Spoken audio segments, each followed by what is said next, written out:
Diceritakan, pagi hari ada seekor kura-kura sedang berjemur sambil menikmati udara pagi yang segar di pinggir danau. Kemudian datanglah sahabatnya. Dia adalah seekor kera yang cerdik, tapi sayang, dia licik. Kera memanggil kura-kura. Kura-kura, kura-kura, kuk. Kura-kura menjawab.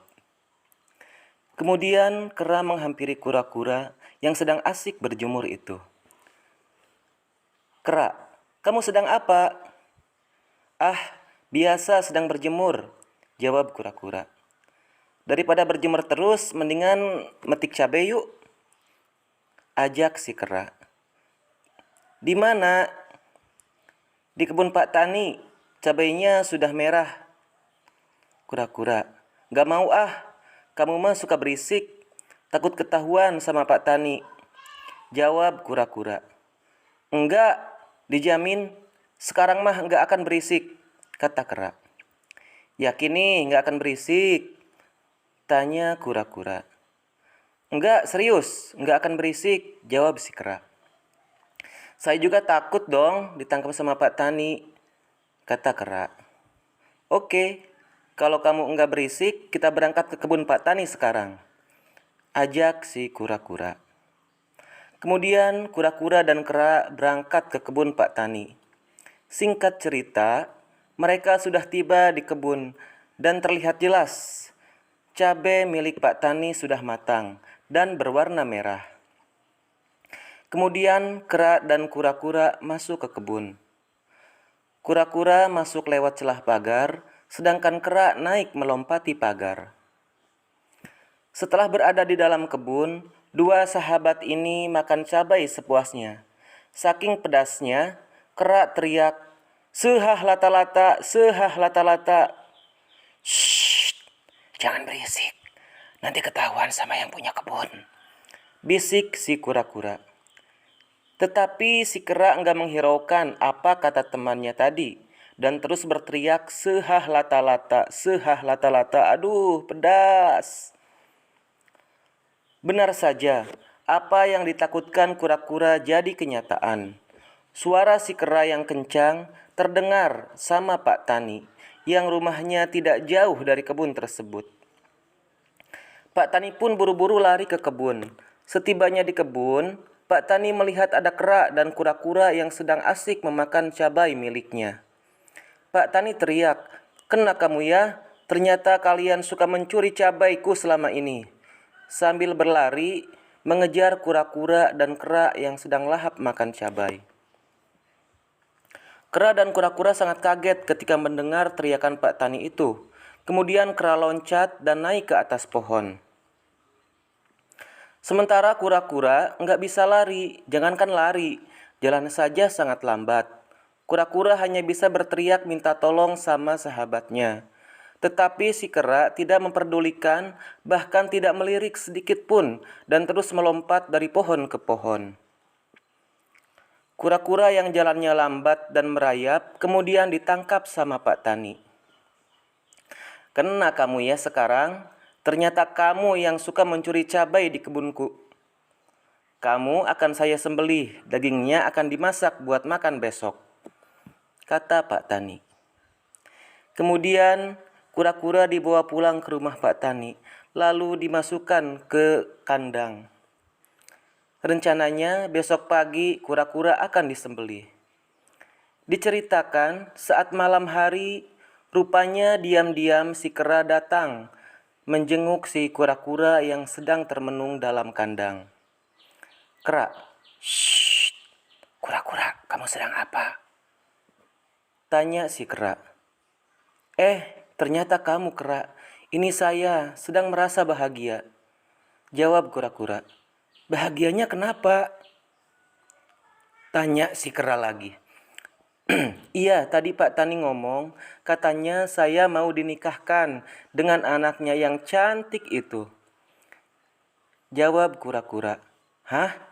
Dinikahkan dengan anak Pak Tani?" tanya si kera. "Iya, betul. Saya mau dinikahkan besok pagi," jawab kura-kura. Yang benar kamu kura-kura. Nggak percaya. Serius, masa saya bohong sama sahabat? Jawab kura-kura. Mendengar kabar tersebut, kemudian si kera merenung. Dalam pikirannya, dia iri kepada kura-kura. Dia pun ingin dinikahkan dengan anak Pak Tani yang cantik itu.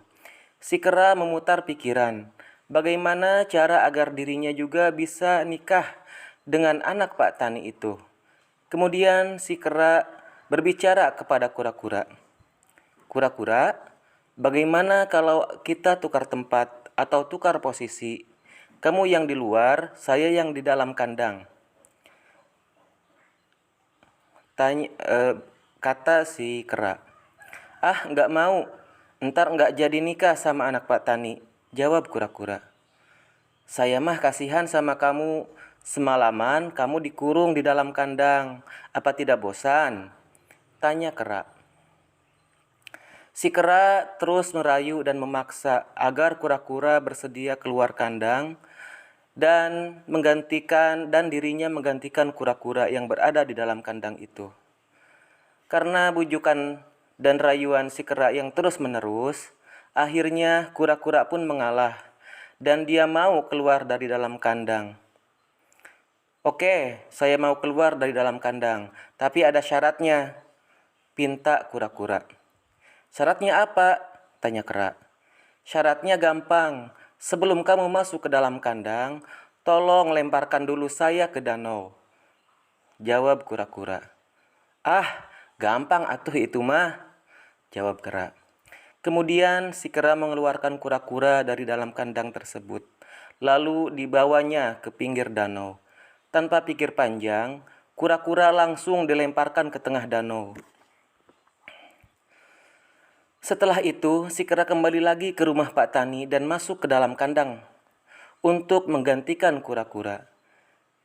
Sang kera sangat senang karena dia berpikir besok dirinya akan dinikahkan dengan anak Pak Tani yang cantik itu. Di dalam kandang, si kera sudah tidak sabar ingin segera pagi karena ingin segera dinikahkan. Singkat cerita, pagi pun tiba. Terdengar suara ayam berkokok dan matahari pun mulai terbit. Di dalam rumah terdengar perbincangan antara Pak Tani dengan keluarganya. Ibu, golok yang kemarin disimpan di mana? Tanya Pak Tani kepada istrinya. Untuk apa, Pak? Kok pagi-pagi nanyain golok sih? Itu buat nyembeli si kura-kura hasil tangkapan kemarin di kebun. Jawab Pak Tani. Ternyata obrolan Pak Tani dan istrinya didengar oleh si kera. Mendengar percakapan tersebut, kera sangat kaget. Di dalam hatinya berkata, Astagfirullah, ternyata saya mau disembelih, bukan mau dinikahkan sama anak Pak Tani. Awas kau kura-kura, kau telah menipuku ya. Si kera pun hendak kabur, tapi keburu datang anak Pak Tani yang cantik. Kemudian kera pura-pura mati. Badannya terlentang seperti bangkai. Ketika melihat ada bangkai kera di dalam kandang, anak Pak Tani pun berteriak. Bapak, bapak, bapak, teriak anak Pak Tani. Ada apa, nak? Jawab Pak Tani. Ini yang di dalam kandang ternyata bukan kura-kura, tapi kera. Itu pun sudah mati, kata anak Pak Tani. Kemudian Pak Tani menghampiri anaknya, dan benar saja apa yang dikatakan oleh anaknya, bahwa di dalam kandang bukan lagi kura-kura, yang ada hanya bangkai kera. Kemudian kera diperiksa sama Pak Tani. Dalam pikirannya penuh dengan tanda tanya, kenapa kura-kura berubah menjadi bangkai kera?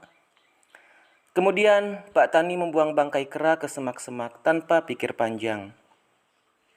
Tanpa sepengetahuan Pak Tani, si kera bangun. Kemudian dia kabur ke hutan dan akhirnya kera selamat tidak jadi disembelih.